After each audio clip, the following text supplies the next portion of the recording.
کسی چیز کو ڈسمس کرنا جیسے اس کی کوئی اہمیت ہی نہیں ہے. جی میں نے آپ سے ایک ضروری بات کرنی ہے, ٹائم نہیں ہے میرے پاس. اچھا کیا پتہ نہیں, اب ضروری بات یہ چیز جو ہے نا, اور یہ کئی رشتوں میں یہ بات کئی سالوں تک چلتی رہتی ہے, کئی سالوں تک چلتی رہتی ہے. بات ڈسمس کی جا رہی ہے. میرے پاس اس بات کا کوئی اسٹیمنا نہیں ہے. اچھا بڑا لمبا دن تھا میرا, میں بہت اسٹریس ہوں, مجھے یہ بات نہیں کرنی. اگلے دن مجھے یہ بات نہیں کرنی. 4 دن بعد آپ بات کرنے کی کوشش کرو, یار کیا رٹا لگایا ہوا ہے, نہیں کرنی بات مجھے, ہر بار یہی بات. یعنی وہ بات کرے گا نہیں اور کہے گا ہر بار یہی بات ہوتی ہے. دیکھا نا, تو یہ ہے وما رب العالمین.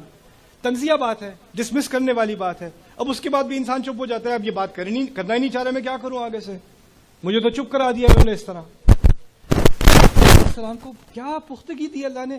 آگے سے کہتے ہیں اچھا وہ کہہ رہے ہیں نا کیا رب العالمین, تو وہ تنزیہ سوال ہے, لیکن انہوں نے اس کو ایسے سنا جیسے وہ واقعی سوال ہے, اور ان کو بھی پتا ہے تنزیہ ہے, لیکن طنز کا جواب بھی طنز یہ ہوتا ہے کہ آپ اس کو حقیقی سمجھیں اور حقیقی سوچ کے اس کا جواب دیں. تو وہ کہتے ہیں رب السماوات والارض وما بینہما ان کنتم موقنین.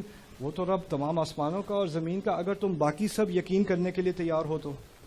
یعنی دوسری دفعہ اس نے فرعون کو ڈسمس کیا, انہوں نے باقی سب سے بات کر رہے ہیں, اور کس چیز کا ذکر کیا, آسمانوں کا اور زمین کا. آسمان اور زمین کی اہمیت سمجھ لیں.